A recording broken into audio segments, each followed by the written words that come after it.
Don't forget. Some things mustn't be forgotten. The shadow hunting me. I must hurry. My name is Daniel. I live in London at Mayfair. What have I done? This is crazy. Don't forget. Don't forget. I must stop him. Focus. My name is... I am Daniel.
20th of August, 1839. I wish I could ask how much you remember.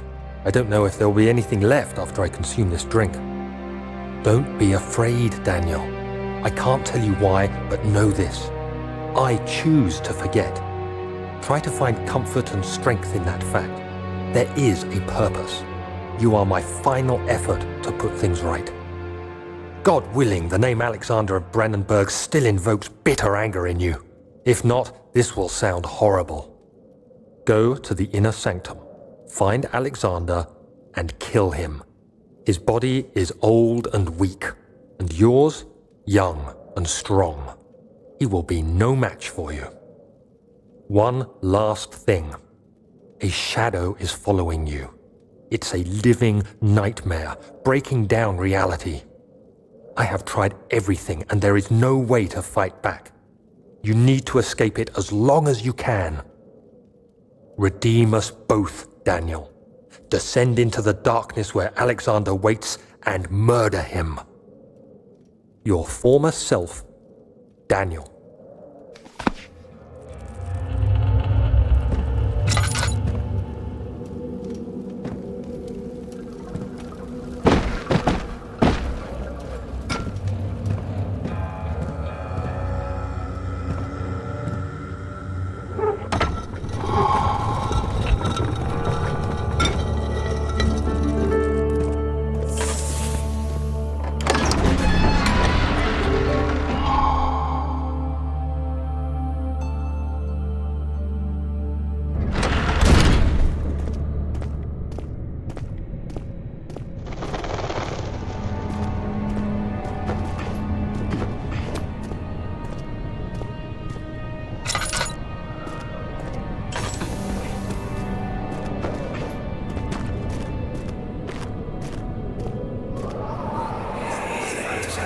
Alexander, is it inside the castle? In a manner of speaking. Come, bring the lamp. You've been to the refinery, have you not? I don't believe I have. Is it connected to the... what did you call it? The inner sanctum. My most precious chamber, Daniel. And it lies well beyond the refinery. In fact, it lies beneath the very stone of Brandenburg.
May 1839. The unflinching African sun has continued to plague our expedition, making it impossible to dig until dusk.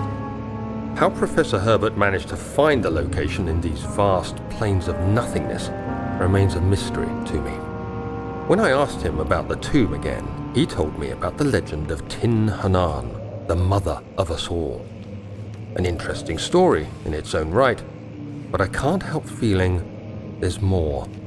Later that evening, we uncovered a passage beneath the dunes leading to a sand-covered stone structure. The professor was confident it was the tomb we sought and ordered the others to clear the way late into the dark, cold night. Tomorrow, I shall lead the men into the ancient structure, hoping to reach the burial chamber. No matter what the professor is keeping from me, the dig should yield something interesting to take back to London and the British Museum.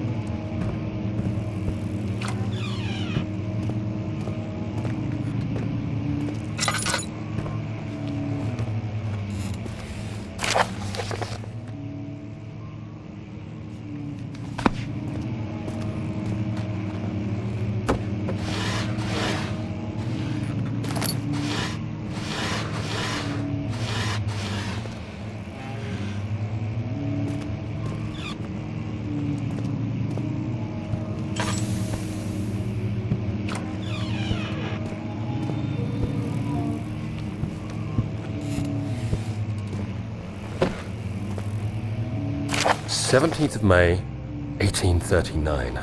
My hands tremble as I write. I feel a need to document my tribulation, for I fear that my memory will fail me if I linger. Today, I took some men and ventured into the dark, ancient passage we uncovered. Our torches burned faintly in the murky air as we slowly made our way underground. The men were superstitious and fearful. They argued loudly, and I felt their strange language getting to me. I mustered my strength and yelled at them to continue down the slopes and broken steps.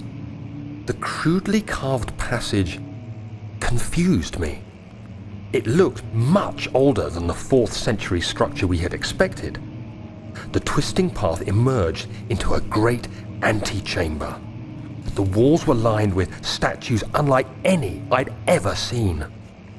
Despite their unearthly quality, I felt a strange familiarity toward them, which haunts me still. At the far end of the chamber, a great slab of stone sealed off whatever lay ahead.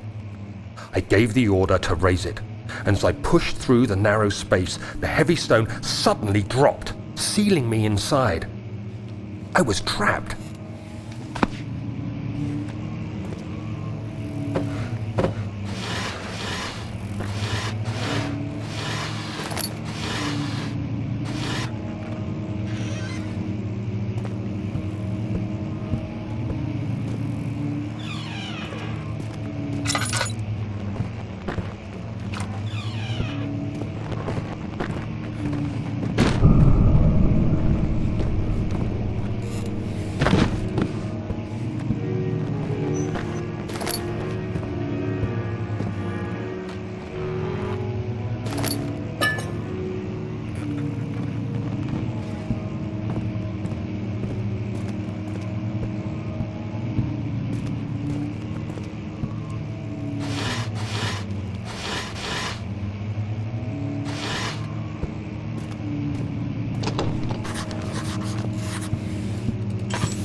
The castle is old and hasn't been tended to for centuries. When the shadow arrives, it won't take long until things start falling apart. We're just buying time anyway. Let's do what we can. There isn't much to be done about the wars. We should reinforce weak structures. The ground will tremble and there's a risk everything will cave in on us, especially downstairs. Here, and there. Let's get the servants working on it.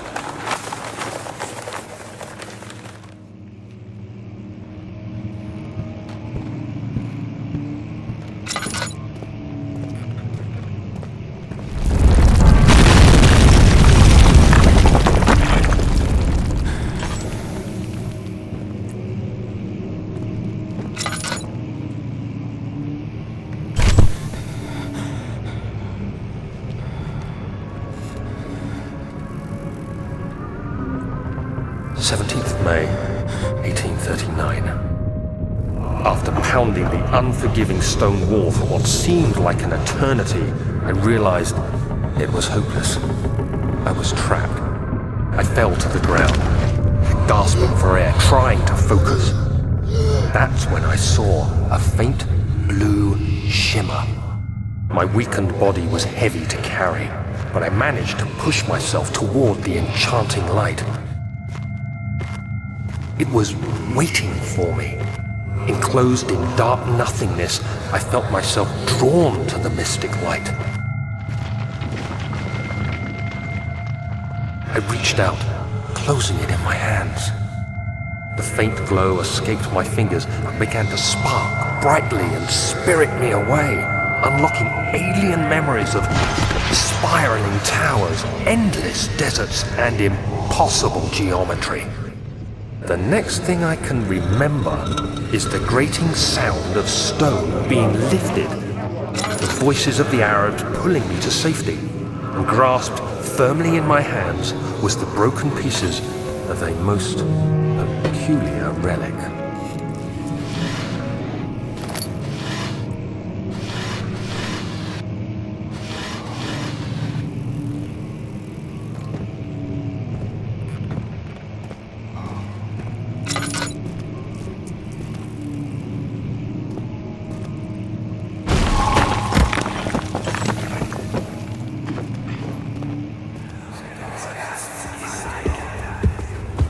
You have to be swift when you activate the first one. You hear that? If it stops, you'll have to start over. Isn't all this a bit excessive? You can never be too careful, Daniel.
did the Baron go? Who cares? He left us enough wine to last us a lifetime. Or at least until tomorrow.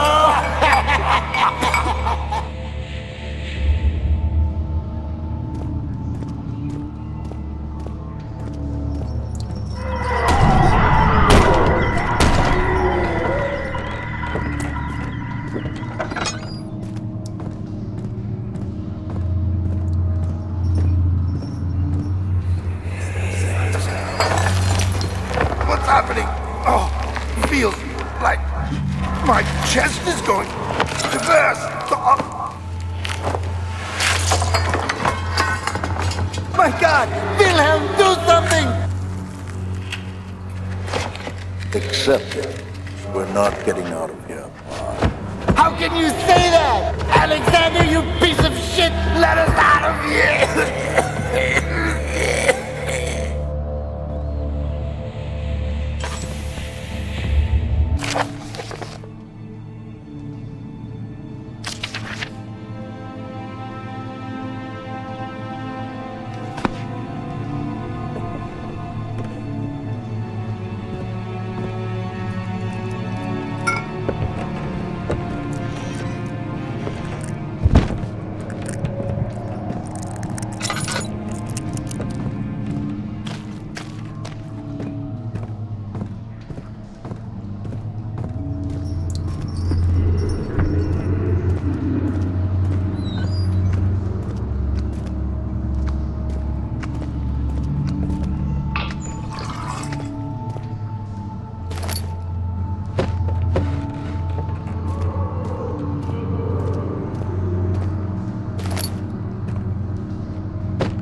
There should be more coop racks. Let me see. And one part Aquafortis.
It sure is dark in here.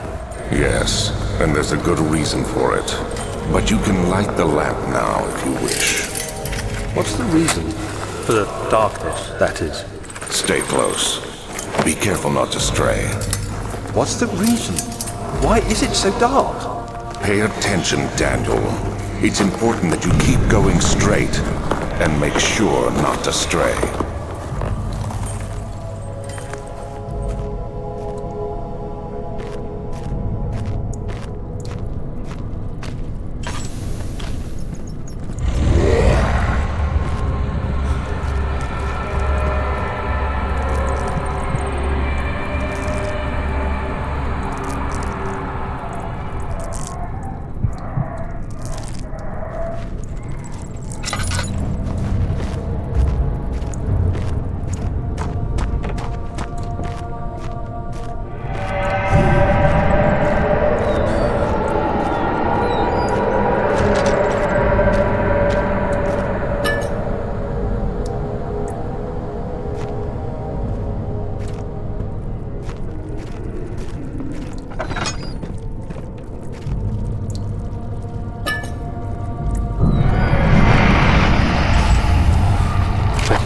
June 1839. It's been more than a month since my last entry.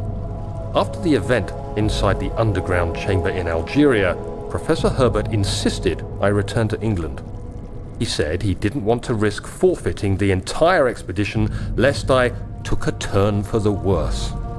An excessive decision, in retrospect, but I'm glad it turned out that way. I found my journal this morning in the haphazard collection of things brought home from Africa. Next to it lay the broken stone orb wrapped in cloth. I tried to assemble it, but couldn't. The pieces wouldn't fit together, as if they weren't from the same object. Could I have imagined it all? Was there ever a complete orb?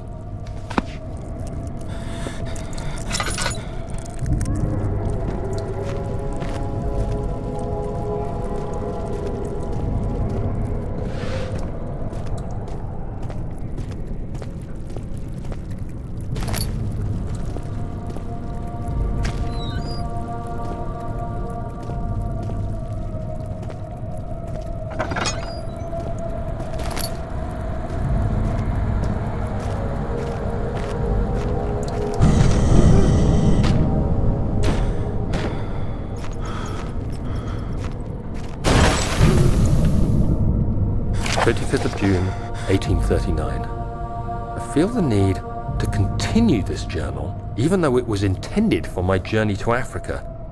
This must be something very important. I just know it. I've taken it upon myself to piece the orb back together, but it's been more difficult than one might think. The pieces are behaving strangely. They seem to change color, shape, and texture, but ever so slightly. Yesterday, I took careful measurements and notated any significant markings. Today, I confirmed my suspicions. They were changing. I was terrified and rushed off to see the finest geologist in London, Sir William Smith. I approached the subject with care and we discussed how rocks change form. He told me about the nature of glass, how it eventually collapses on itself, like ice slowly melting over the course of centuries. Smith eased my mind a bit, but I can't escape the feeling that these shards have otherworldly properties.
I won't tell anyone, I swear.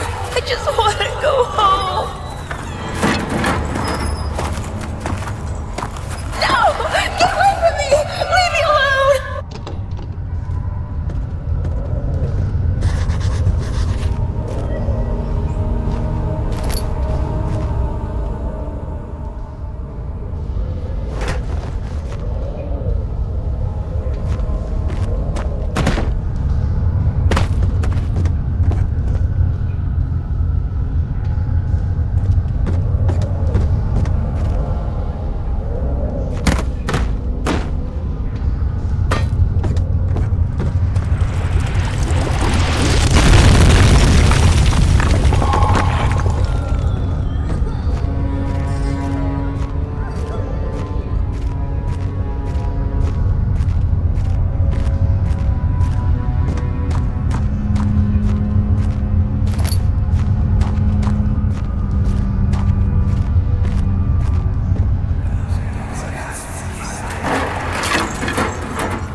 Don't forget your bag, Daniel.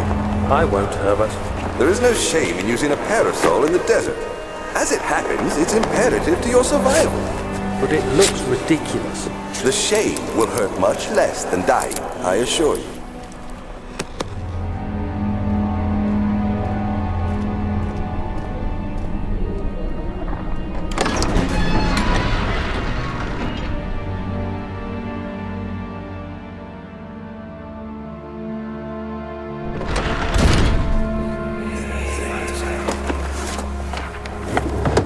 My journal is gone. What would they want with my journal?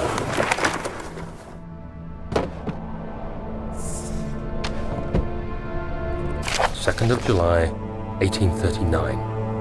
I received a letter today from the Algerian governor's office disclosing the fate of Herbert's expedition. About a week after my departure, Abdullah, one of the men traveling with us, returned from the desert.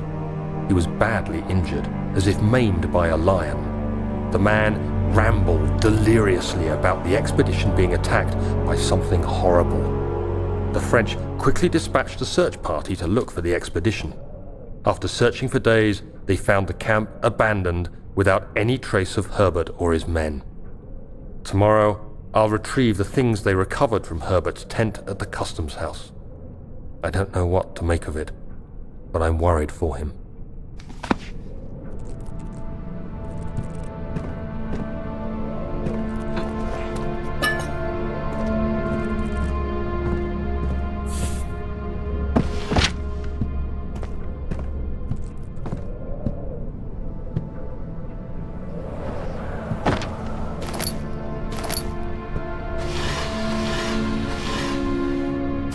July 3rd, 1839. Today I picked up Herbert's things at the customs house.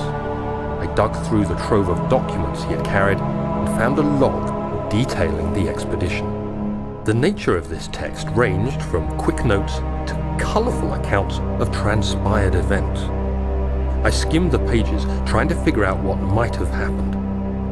May 17th, the day I was trapped inside the orb chamber, Herbert dryly states, "Recovered Daniel after 1 hour of entrapment." This confused me greatly. I was suffocating within minutes. How could I have lasted an hour? I continued reading the peculiar text. Herbert states his facts without judgment or passion, but suddenly I could read frustration into his text. He pushed his men to investigate the underground tomb, an effort which seems to have strained the minds of his men. Madness spread through the ranks, and Herbert had to take some extreme measures to continue. He finally visits the chamber himself, where he retrieves the orb to the surface. His account confuses me greatly. If he has the orb, what are those pieces in my drawing room?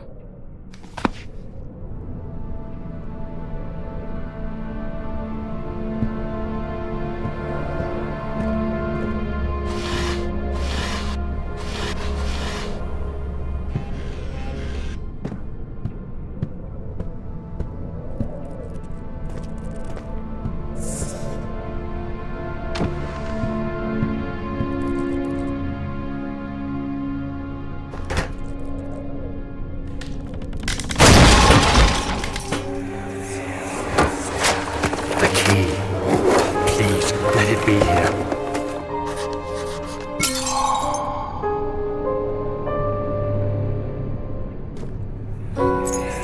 Oh, thank God, there it is.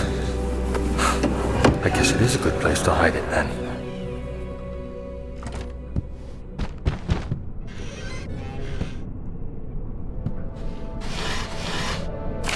July 4th, 1839.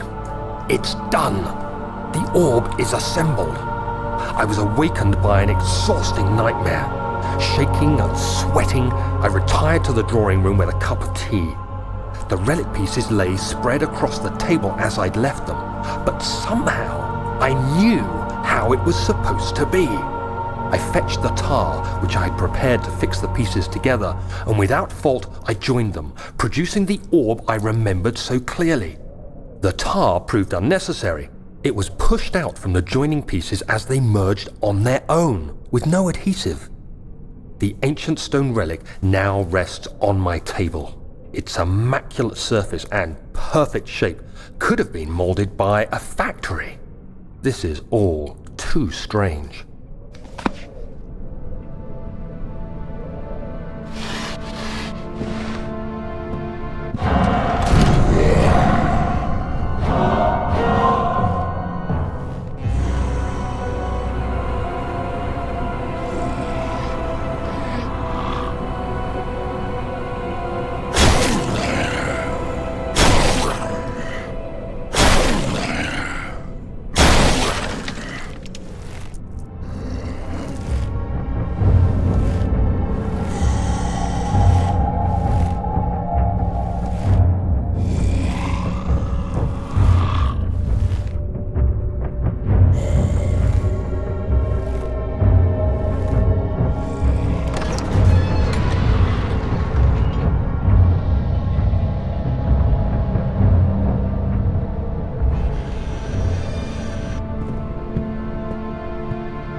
This shouldn't be.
Let's see what you have to offer.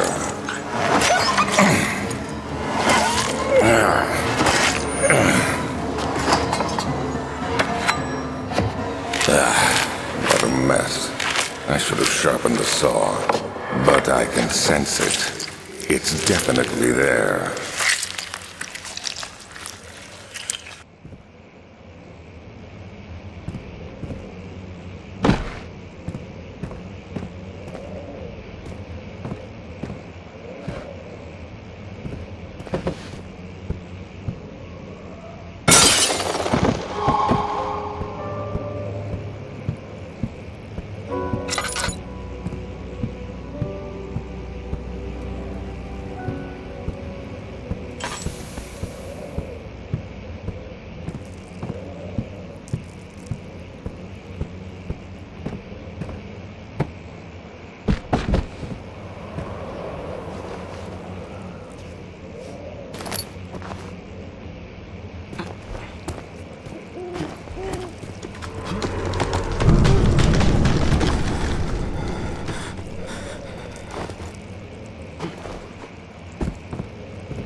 You have an ascending room. Will it take us to the inner sanctum?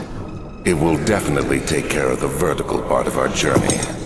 So, you have ridden an elevator before? Yes, the Colosseum at Regent's Park has one. It takes you to the gallery where you can view the panorama. Good. This ride might be a little longer, and in the other direction.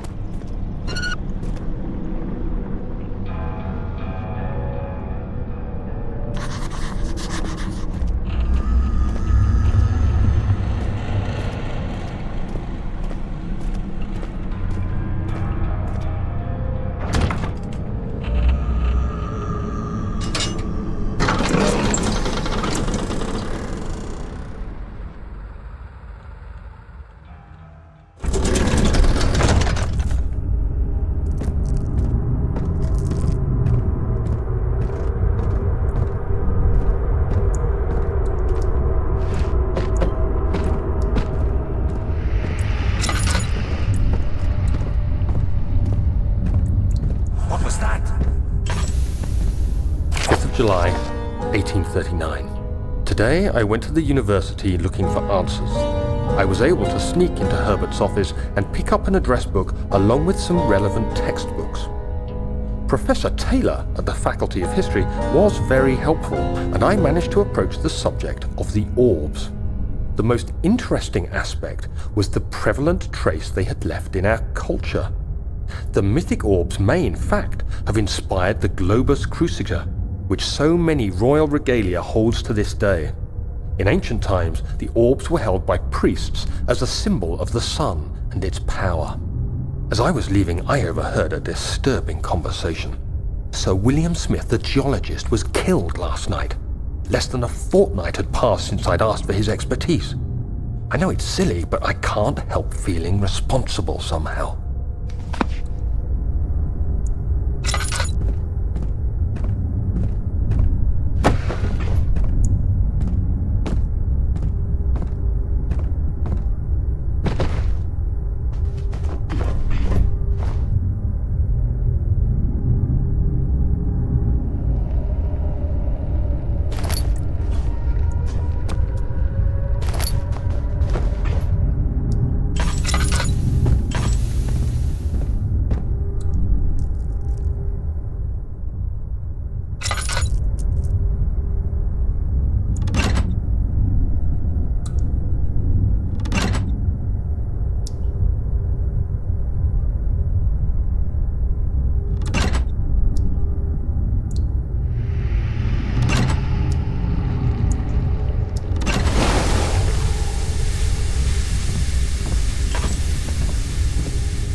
July 1839. I've read every book I can find on the subject. While rich in legend and hearsay, my knowledge is lack for the insight I crave. I've sent letters to many in Herbert's address book and received answers of varying importance. Today, I got one which differed greatly from the others. From a baron in Prussia. He said nothing about the quaint stories of priests in underground temples.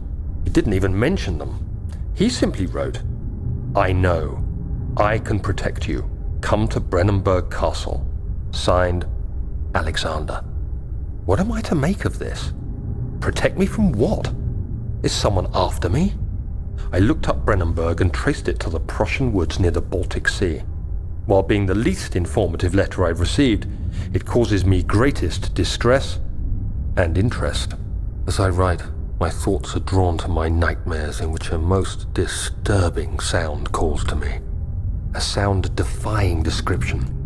A voice from the void. The last few weeks have been awful, with so many sleepless nights dreading a repeat of those horrid dreams.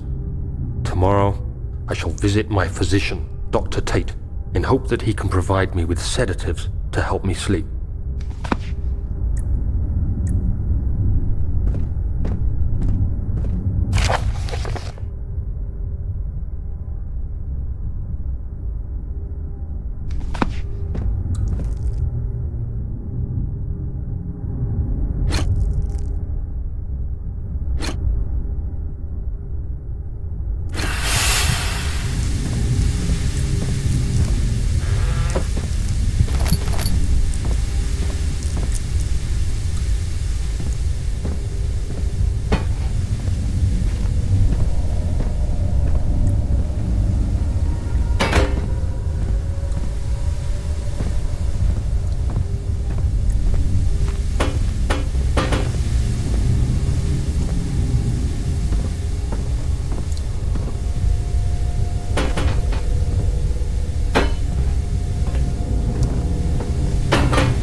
Come, this way.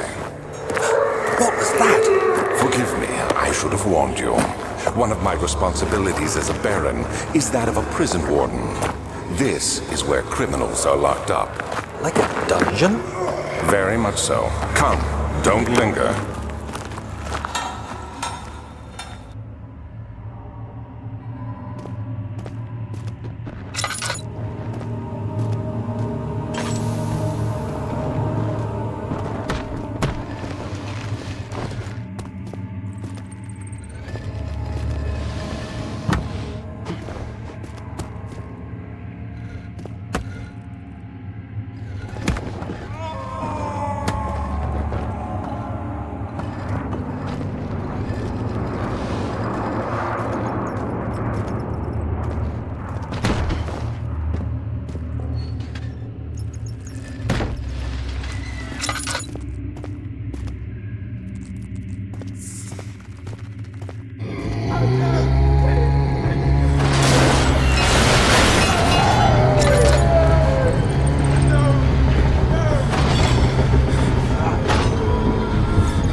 is she?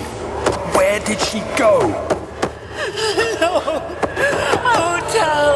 I'll never tell you. You're just making things worse. Look, this is no place for a young girl all by herself. She could be hurt or worse. There's no telling what horrors await down there.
You must go.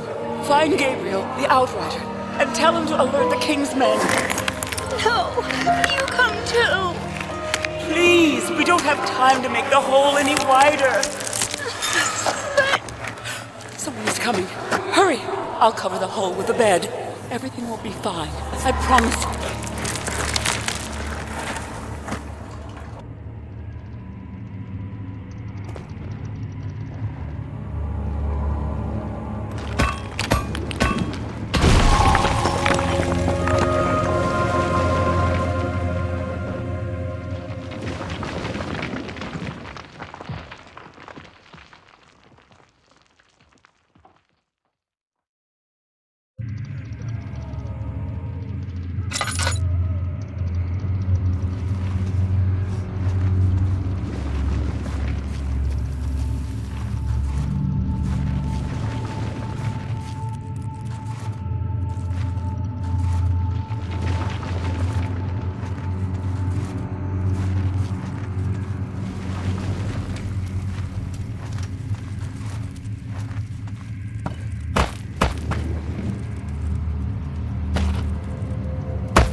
22nd of August, 1839.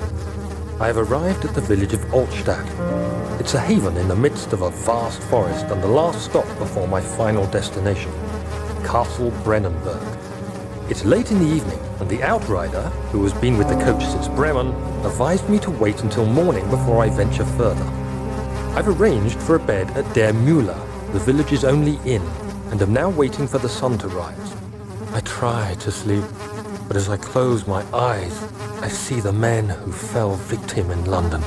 My fear and shame forces me to witness the same scenes over and over. They are dead because of me.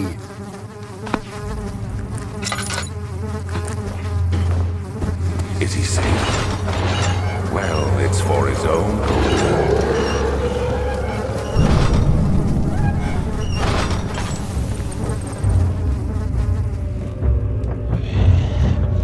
Soon we'll be ready. Let there be enough time.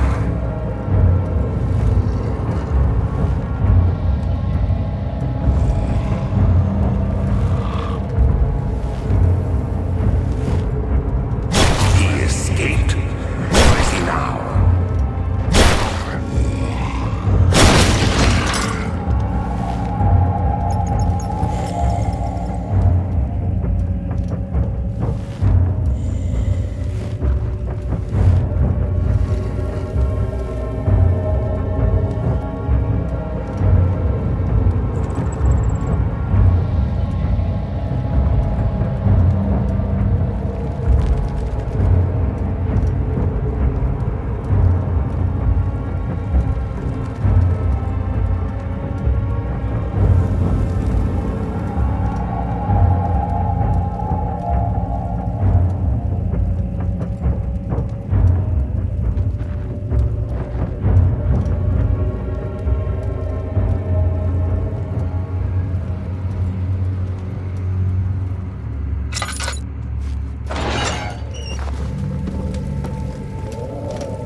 3rd of August, 1839.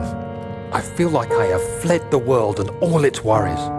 Brennenburg is a majestic creation perched upon a forest-clad hill with towers reaching well above even the highest pine trees. Following the winding road leading to the gates gives the impression of discovering something forgotten, as if journeying with Marco Polo to the hidden Xanadu.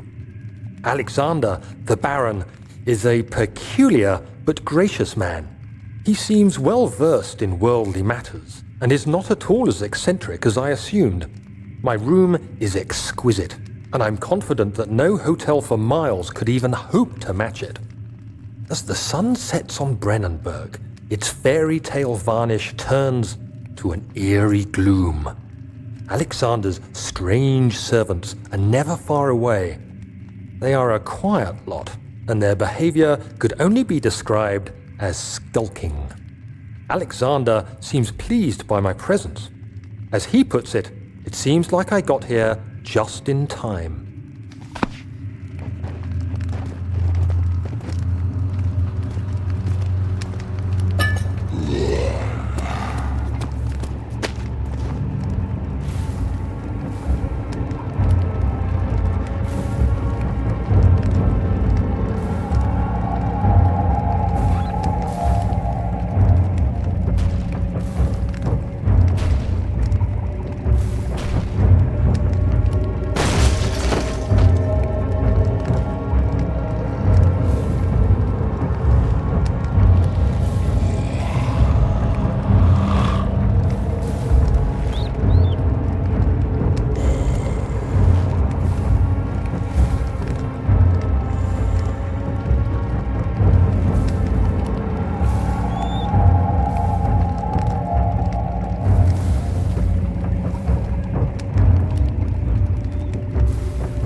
So you used the drain sewers as a means of transport? Yes, they were built to divert water from an underground spring and are quite spacious. It seemed only natural to incorporate it into the overall structure. But we won't be using it. Not today. The flow is seasonal, and when the spring runs dry, the damp tunnels produce a rather poisonous type of fungi. There is an antidote, of course, but we won't be bothering with it today. Come, this way instead. We're almost there.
Herbert, how did we find this place? An old friend back in Algiers gave me a map.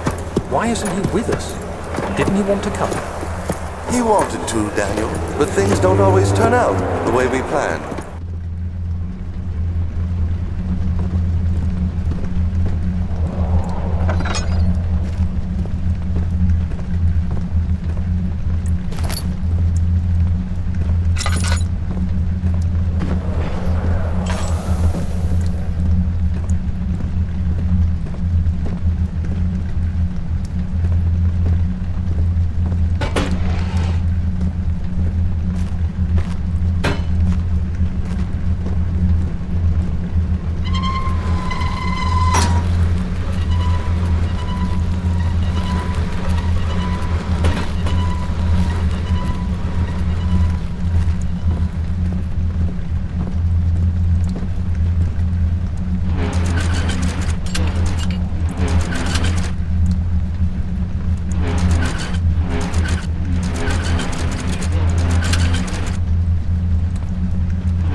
Do you see, Daniel? It has yielded. What?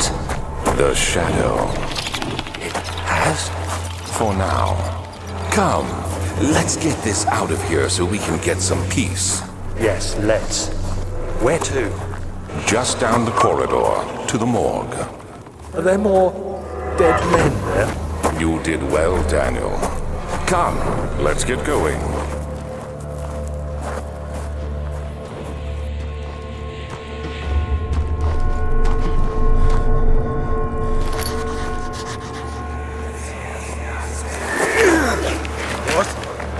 What happened? Why are all these dead? Where am I? What's happening? Help! Anybody! Help!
I hear you breathing, Daniel.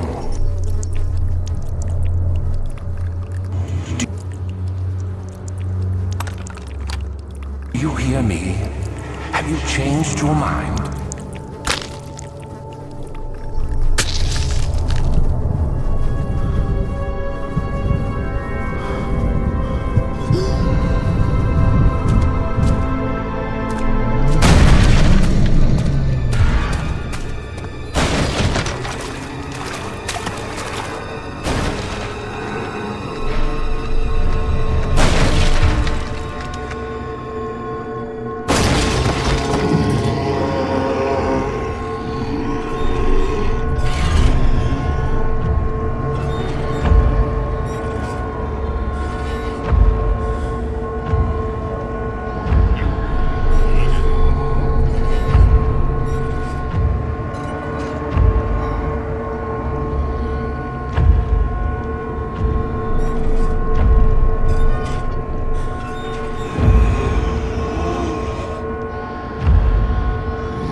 conserving water from the spring. Yes, it enables me to control the water in the drain sewers to some extent. Also, it can be used for all sorts of purposes. Like for drinking. Well, that too. But mostly to run different machines. Ah, like water mills. Exactly.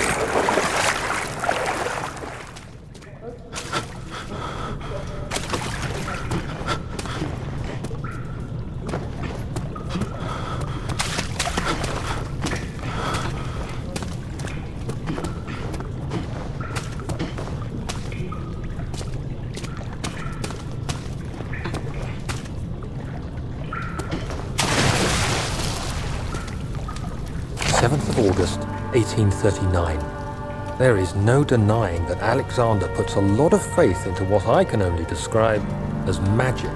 I'm not surprised.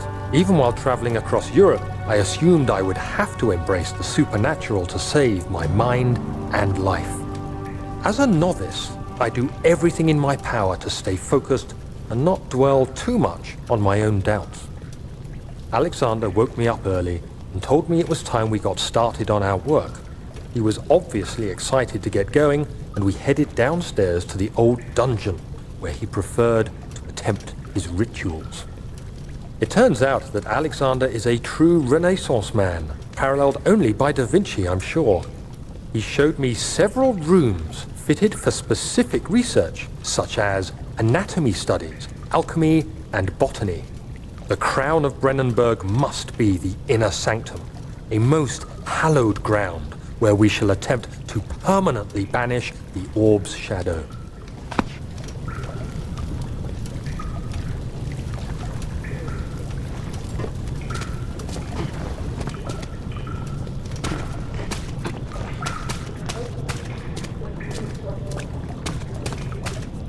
Who are you to question me?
August 1839. I could never be certain until today that I was on the right path. Using my orb, Alexander managed to channel its power unto us. The inner sanctum flared with blue, fiery light, and I could feel the same things I felt in the dark chamber in Algeria. It was like standing in a mad whirlpool of impressions. It was terrifying.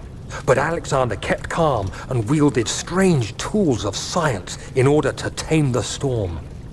Suddenly, the blue light was stained by strains of red, and the walls burst with pulsating tissue resonating with the scene. Alexander quickly covered the orb in some cloth, and the unspeakable thing vanished.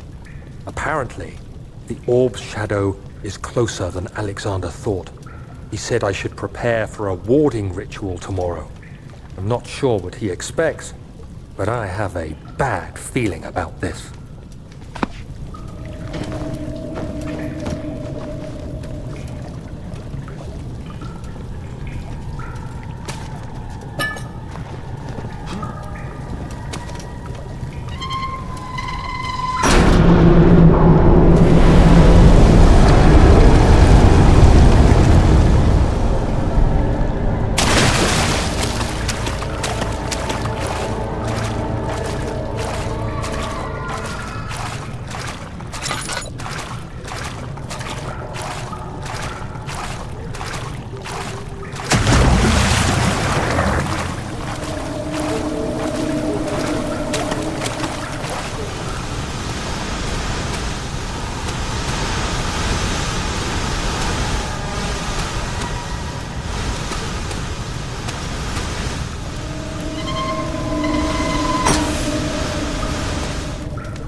of August, 1839.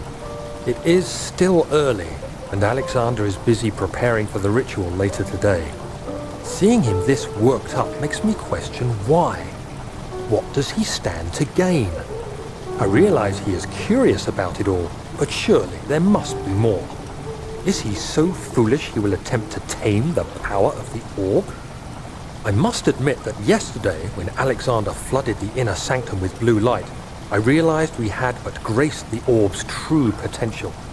This might turn out to be more than escaping a creeping shadow. It might be the beginning of something truly extraordinary.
happening?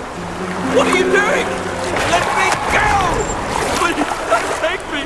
Nobody ever returns!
29th of August, 1839. I can't stop sweating and shaking. The warding ritual was not something of a sane mind. I did not even realize the dungeon was still in use. Alexander had his servants bring one of the prisoners, a murderer, he told me. Alexander made all the arrangements, but he said I had to perform the ritual in order to have the right effect. The shadow could be led astray by the blood of another. Killing the man would provide us precious time. What else could I do? Alexander said it had to be done. He is saving my life. I don't have the luxury of argument.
Agrippa, I need you to stay awake. Can you feel the syringe? No, I can't feel anything. Alexander? Yes?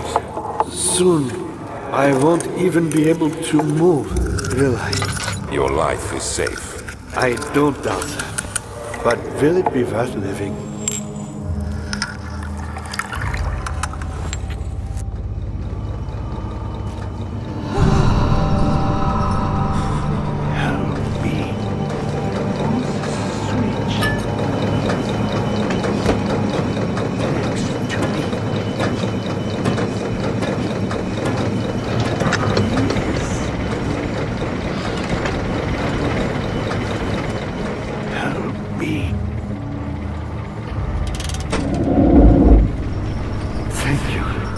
You have my gratitude. My name is Agrippa. Who might you be? Daniel? Like the prophet thrown into the lion's den? Tell me, are you among the lions, Daniel? You want to stop Alexander? Oh my, so Babylon shall fall, you say? You worry too much. Alexander is toothless without an arm. He has one. That's not very promising at all. The sanctum is basically impenetrable. But guess why more? It could be breached by another, but Alexander broke my arm, a long time ago. Really? Well, if you tell the truth, by all means, seek out the pieces of the broken arm and mend away. I believe he uses them for torture now. They practically leak matter, which is quite useful, I understand. There should be 6 of them. Look around the choir and the transept. You should be able to find them there.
Daniel, you have gone too far. I have to stop you. I can't let you proceed any further. I'm sorry, my friend.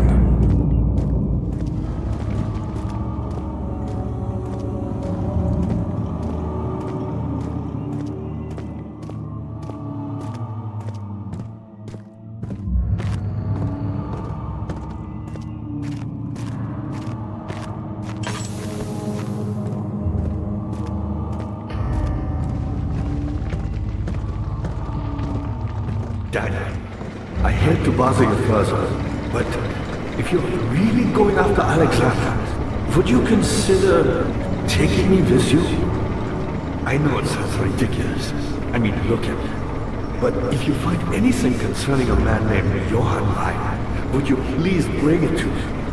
I believe he was working on a way to heaven, a recipe for some sort of potion, a tonic to free me from this husk of mine.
August 1839.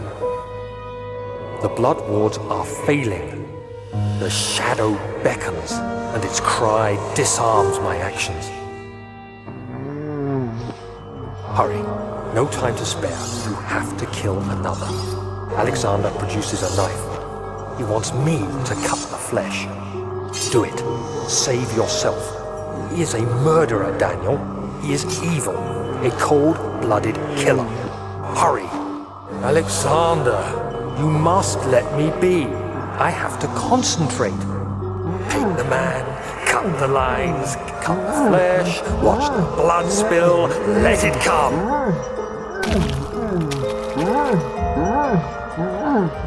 Please, I didn't do anything. Paint the man, cut the lines, paint the man, cut the lines. Please, the man cries. Now you see. I did well. One life for another. You hear me, guardian of the orb? I did all this for you. Now, once more, withdraw your shadow from my domain.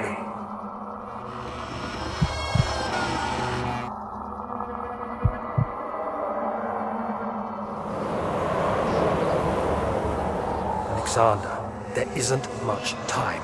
I can feel it. We must act swiftly. I will do whatever it takes.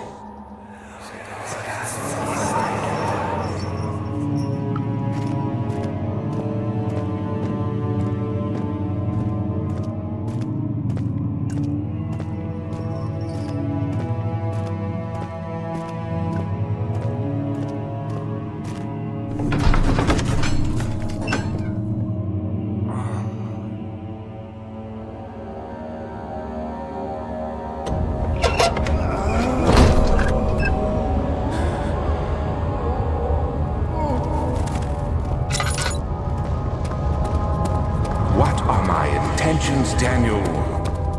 Salvation. It used to be yours, but now you only seek misplaced revenge. How do you justify your violence? Is it for the greater good? Are you doing the world a service? It is you who caused all this pain and death. If you had accepted your fate and submitted to the orb when you first discovered it, none of this would have happened, Emery. It is curiosity in league with your selfishness that is killing us both.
Find her!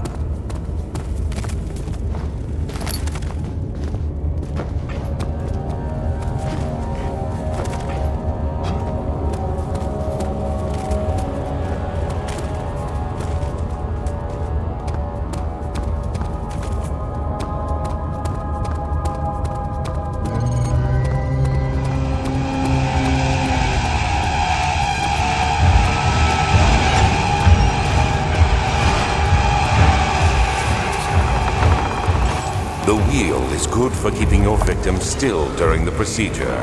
They can be bound around the circumference or simply stretched across, tying limbs to the spokes and rim. All tools are by this point useful, and you may administer the torture in any way you like. But the forte of the wheel is the gaps. When you have decided that the victim shall die, you can smash their limbs with a hammer, making them fold in between the frame. But they'll die. Too quickly, I mean. No, don't worry. The human body is much more resilient. They can survive for days until they finally succumb.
Deserved it, that little bitch.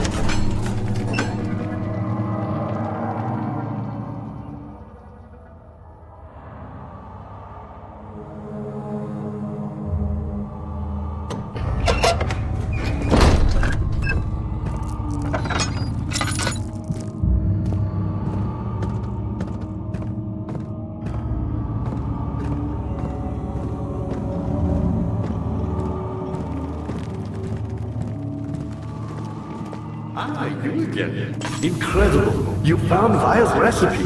Then there might still be a chance. Listen carefully. Alexander is working on opening a gate, a door to another world. It's where he wants to go. If you could put your anger aside, let him open the portal before you take your revenge. Let me pass the gate, Daniel. Please, find the ingredients and prepare the tonic Vire describes. And do so before you assemble the orb. The barrier keeping you from the inner sanctum will only be breached for a short time. Unless everything is taken care of before mending the orb, you won't be able to save me.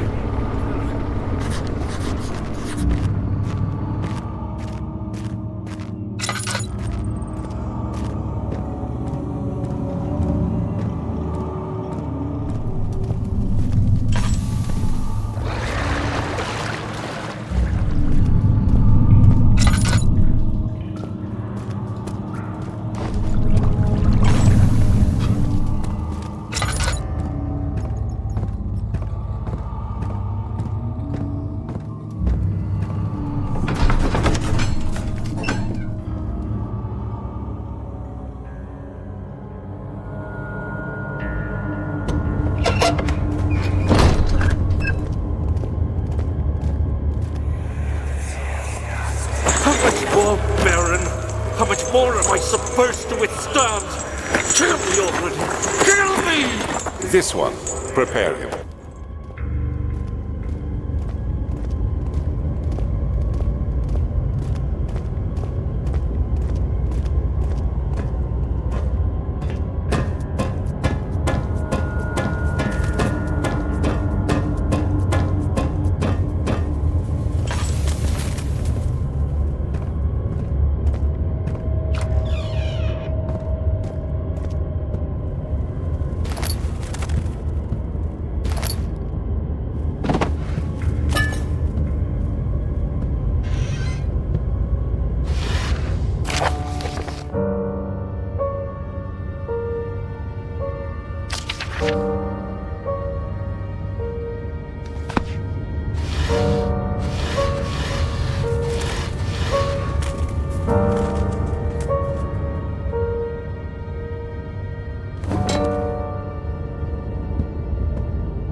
cradle is ready.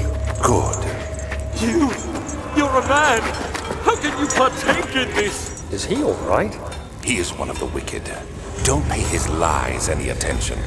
I'm not a bad man! It was an accident! He set a man on fire. It wasn't my fault! Why won't anyone listen? That's horrible. Of course. We are dealing with monsters here.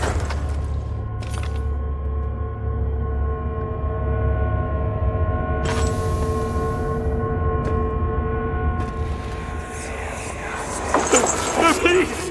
I'll do anything! Whatever you want! Anything! I'll do anything! I'm innocent!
You have all the ore pieces you need. I know I have no right to ask anything of you, but if you could find it in your heart to gather the ingredients for Vire's tonic before attempting to mend the ore, there might still be a chance for you to save me. Please, my fate is in your hands.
already. I know this taste. A taste of Damascus rose obfuscating the truth in a dim haze. They may sweep the traces from my memory, but my body remembers. These cuts speak volumes, even though my mind remains silent. They will be back. They will be back.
Against you, Daniel. We are so very much the same, you and I. Did you really drink from the amnesia mixture? It does explain so much of your behavior. You never did finish what you set out to do. You talked about redemption, how you would face the orb's shadow and save our work, and me. I will grant you another chance to redeem yourself. You can wait here and stop the shadow. Thank you, friend.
Thank you, my friend.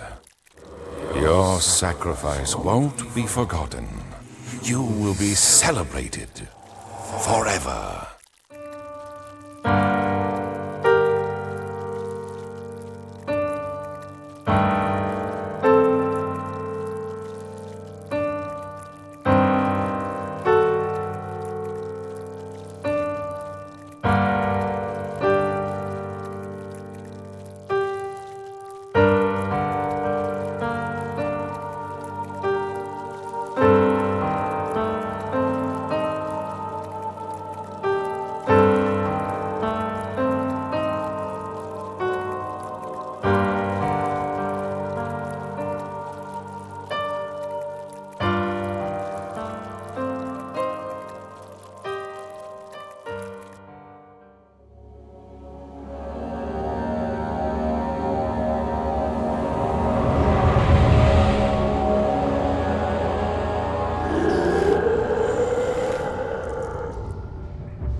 From the Amnesia mixture? It does explain so much of your behavior. You never did finish what you set out to do. You talked about redemption, how you would face the orb's shadow and save our work, and me. I will grant you another chance to redeem yourself. You can wait here and stop the shadow. Thank you, friend.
He is lying.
18th of August, 1839. Tonight, we will unlock the power of the orb and ultimately banish the shadow hunting me. I feel it closing in on me and I fear for my life more than ever. Just outside Altstadt lays a small settlement where Zimmerman, a dairy farmer, lives with his wife and 3 children.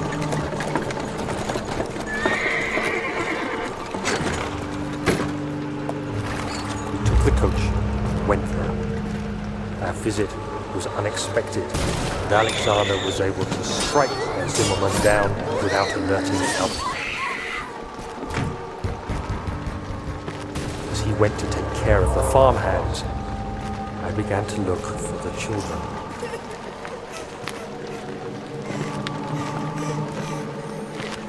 We should have more than enough prisoners to finish the ritual now.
there's a chance of collapse.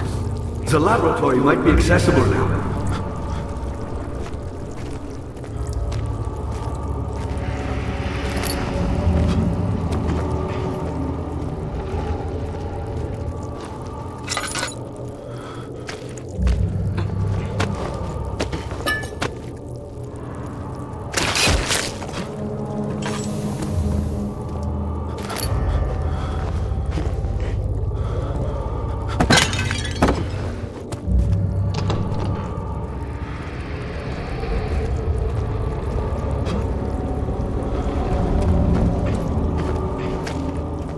You did it!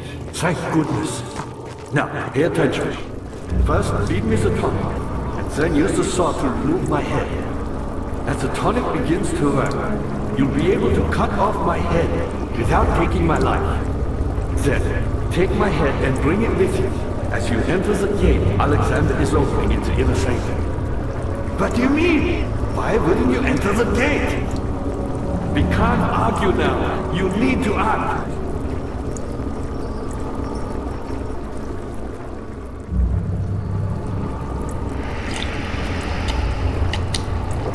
Quickly, off with the head!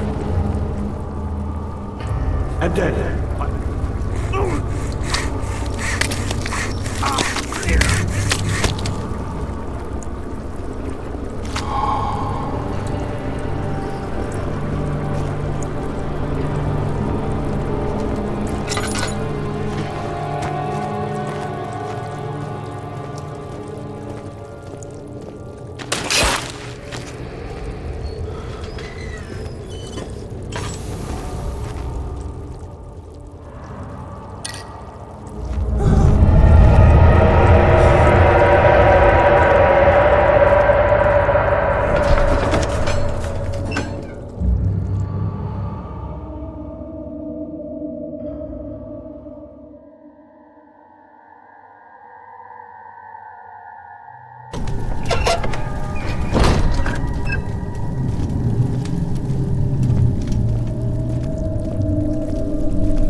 1839. I cannot believe what I have become.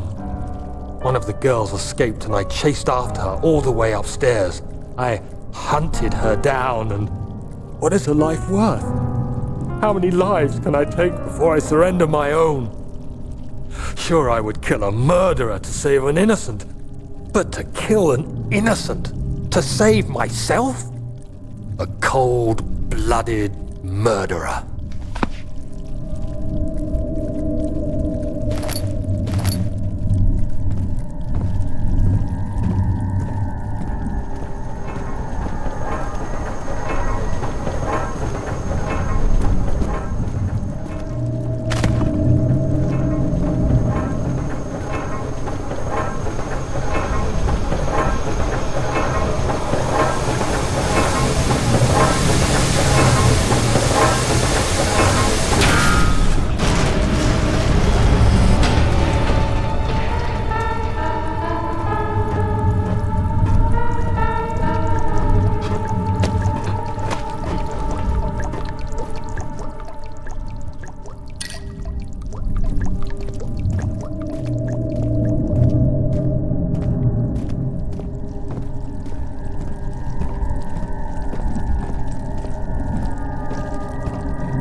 August 1839. It's not fair.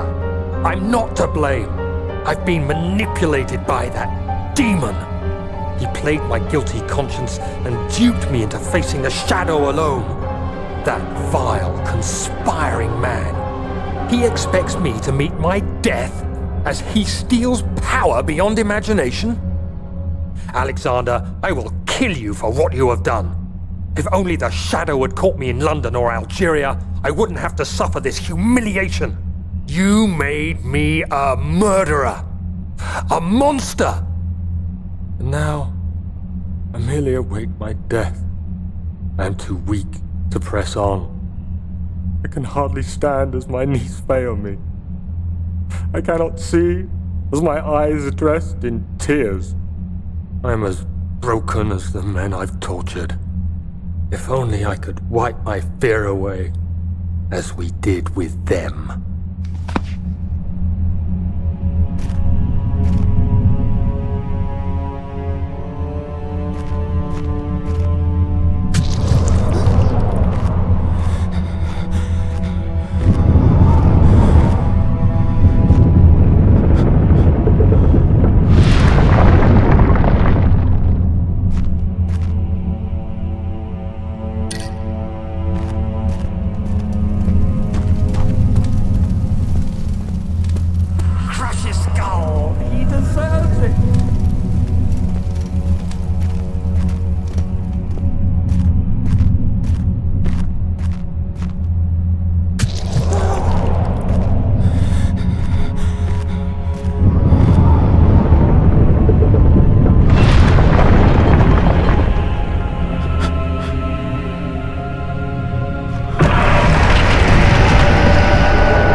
I see Agrippa convinced you to run some errands. Tell me, is everything nice and clear now? Am I the villain? Good and evil. Such comforting concepts, but hardly applicable. Are you so blind that you see no good in me or evil in Agrippa?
Thank you, my friend.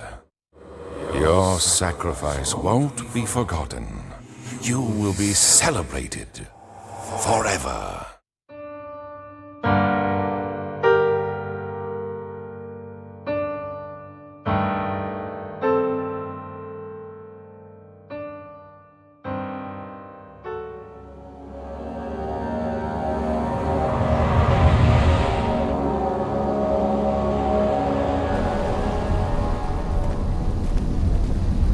I was wondering if you were going to show up. I see Agrippa convinced you to run some errands. Tell me, is everything nice and clear now? Am I the villain? Good and evil. Such comforting concepts, but hardly applicable. Are you so blind that you see no good in me or evil in Agrippa?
There he is.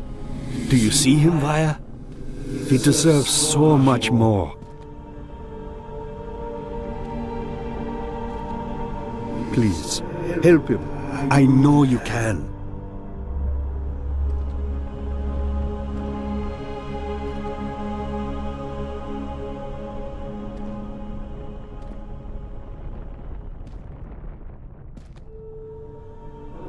Don't worry, Daniel. It will be all right.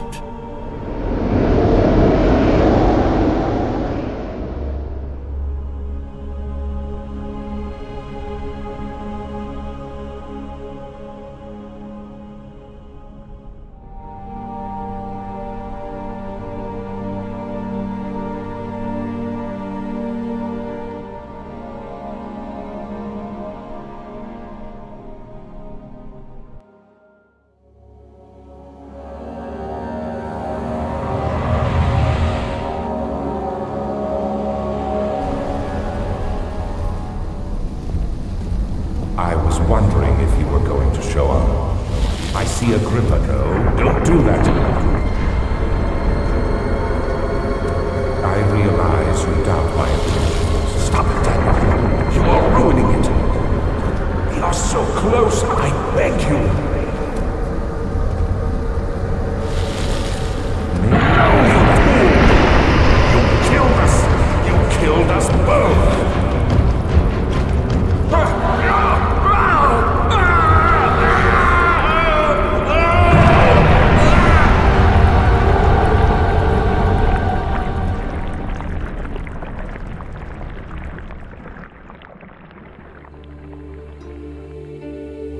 It was my greatest triumph, and I never looked back.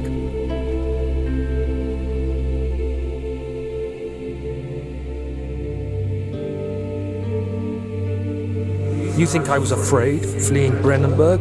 Huh. Quite the contrary.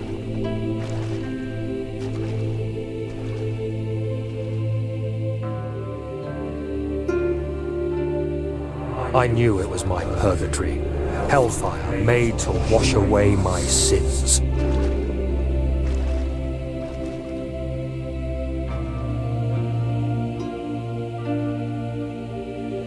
There's no denying the things I've done, but I have paid my tribute. I gave them that awful man. I did the right thing.